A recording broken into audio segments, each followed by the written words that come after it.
September 23rd. It's about 8:15 in the morning. Los Angeles area, somewhere in San Bernardino, not really sure of the city. I'm inside my van, and I'll be living in it for a while and showing you how I exist inside of it. I've never done a video with my van before, and I thought this would be the perfect opportunity to do that while I'm traveling around in it for a while, living off the grid. My back is killing me, and I should have a sleeping bag pad underneath me, but I don't have one. But I'm going to rectify that situation today. I'm going to go get one. I am currently inside of a Walmart parking lot, and the reason why I prefer the van over my FJ Cruiser and bug out trailer and truck and camper and even the motorhome is the ability that I have to blend in to my environment. With the motorhome, people obviously realize you're either vacationing in it or living in it, and it brings unwanted attention with the local police, security, and just everyday people as well.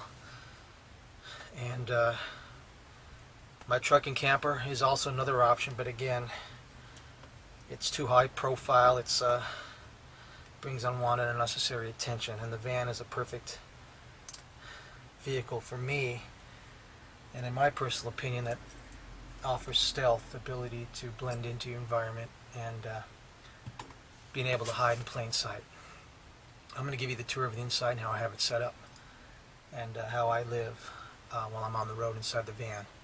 And out of all my vehicles, the van was the most least expensive vehicle I own, but yet it's the one vehicle that I go to the most to actually sustain myself in a situation where I need to be off the grid for a while and live inside of a vehicle. So let me show you the inside of it. Let me show you what I got going on as far as having everything set up on the inside of it. I'm going to show you my sleeping arrangements. I got my pillow back there in the rear, and my sleeping bag, which is a heavy-duty sleeping bag, keeps me warm at night. And I usually will have all my curtains shut. I've opened them up here, bring in some more light so you guys can see the inside of the van. This is the wave box. I think I've done a video on this before. It's a 12-volt microwave, so I can have everything microwavable for me. I just plug it into a 12-volt receptacle, which I'll show you in the rear of the van how I have it wired and set up for my electronics off the grid. Of course, my backpack. Can't go anywhere without your backpack. You know, you got to have it. For me, at least, it's a must-have. And you know, I just hang my clothes up here. And of course, in the wintertime when things get really bad, I have the Mr. Heater system, which is the only approved indoor RV heater. It'll shut itself off if it detects low oxygen, and also it'll shut itself off if it's tipped over, and it just runs off these Coleman propane cylinders, and it'll heat this place up in about 2 minutes, and I'll have to shut it down. So it's a really great efficient unit. You guys can Google that if you want to, Mr. Heater, or the Mr. Buddy system, they call them, like those two different names. Highly portable, has its own carrying handle.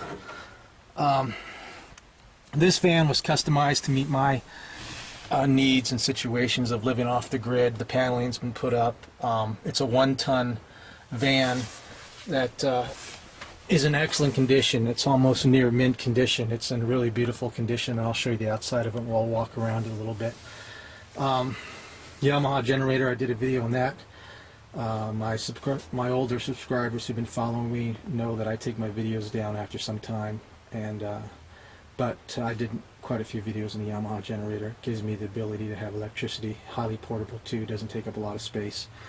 When I get up in the morning, I'll sit here, I'll work on my laptop, and I'll use this when I'm at places that offer free Wi-Fi. So this is a must-have when I'm traveling. It keeps me on top of my computer abilities and being able to stay in contact with people, and having a laptop again when you're living inside of a RV or a camper or a car or whatever is indispensable. Let's see, what else do I got going on here? Porta potty, gotta have it. As I get older, I need this. I use it a couple times in the night, get up. And with technology and chemicals now, you don't smell anything at all. You just pour those chemicals in it and you're good to go. And then I got some lights up top, some reading lights. When I'm watching a movie back here, when I'm relaxing, when I'm eating, I can turn the laptop on, pop in a movie, surf the internet. So these lights come in handy, map lights, and then one in the middle. Also, this one was added, which is one super bright light. It's in the daytime, but this will give me a lot of light at night too. And let's see, that's about it, guys.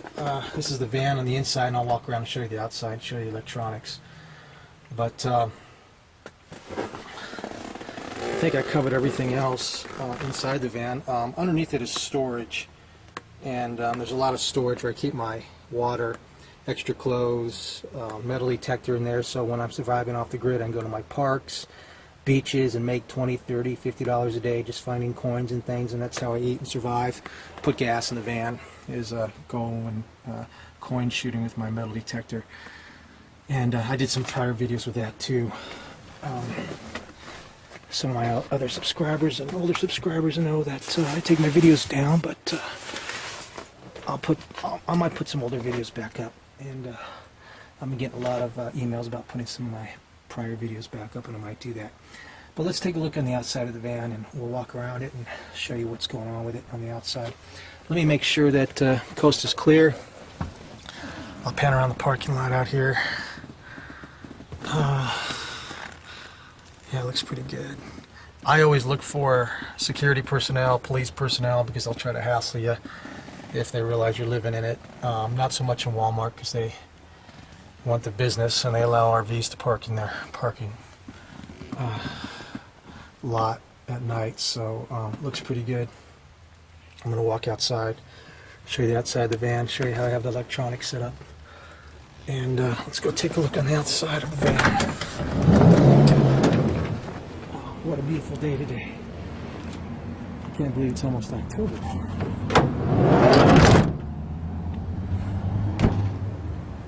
Okay, here's the outside of it. I've got my bike rack on the back of it here. There's the van, very clean van, GMC van, 350 motor, the 400 turbo transmission, all in original condition. That's the original paint, and you can see why it's one of my go-to vehicles as far as living off the grid. And I find myself a lot of times thinking about these type of situations and how we get ourselves into predicaments like this, and just having a cheap van or something that you can actually lay down in. It offers you security, shelter, and just a great viable option, and not really a high cost either. I purchased this van for $1,800, so it was on the cheap side, and it just has maybe 100,000 miles on it, maybe a little bit over. So it's in great condition. It'll run another 100,000 miles. Real easy to work on. It's an older van. It's an '88, and let's go check out the rear of it. I'll show you the rear of it and how I got livable. There's the storage I was telling you about underneath the bed where I sleep. I sleep up top here, and there's my gear over there on the side. But underneath it's all my gear. And there's a receptacle right here, 12-volt receptacle. I'll plug that inverter into it, and that'll give me electricity, and that's all pre-wired into the motor up front with some dual battery setups. And I'll open this other door over here, and I'll show you the other electrical outlets I have. And these are going to be regular household outlets that were installed to give me some more options. Just a regular 110 outlet here you find in a home. Just plug anything in you want, blender, coffee pot, whatever you want. Just plug it in and you're good to go. It's all pre-wired and all set. And I've got a lot of storage underneath there. I'm getting cars coming by me, driving by and stuff, checking me out, but that's okay. Okay, so there's the setup in the van. I'm going to pan around and show it to you with the wood paneling. I like the wood paneling. It gives it more of a homey touch, a homey feel. And it's carpeted underneath. It'll sleep two back here comfortably. If you have a dog or another companion, you know, it's pretty easy to get in and out of it with a sliding door there.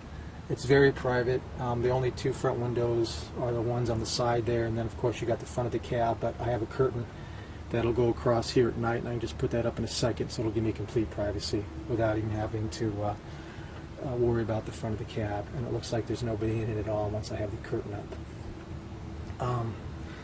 Okay, so that's the rear of it, and that's how I sleep, and I'll pan around again and show you the side of it. And there's the van in the parking lot. And again, the ability to be stealth and not draw a lot of attention to you, to me, is worth its weight in gold. And with a motorhome and a truck and camper and my FJ Cruiser and bug out trailer, it's hard to do that. You just don't get that ability to blend in to your environment. So this is where I'm at. I'm going to be traveling around in the van for a while, and I'll be giving you updates on my location and where I'm at, what am I doing, and how I'm surviving. But it's all about your mental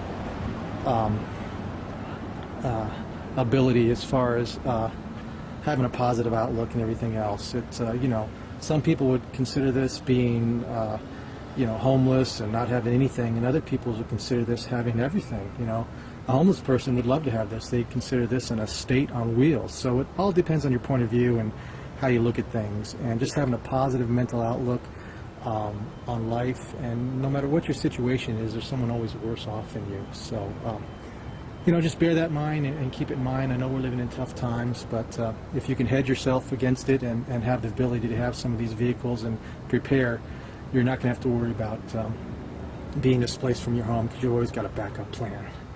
And I'm going to shut these doors because I'm getting a lot more traffic and people are checking out what I got going on here. So usually I'll carry my bike back here, but I'm not traveling with it, so I don't have it. But I do have my my rack on the back, and it looks like I might pick up a new bike here. That's why I didn't take mine with me. I'm looking to pick up another bicycle, so I have the ability to do that too with a bike rack on the back.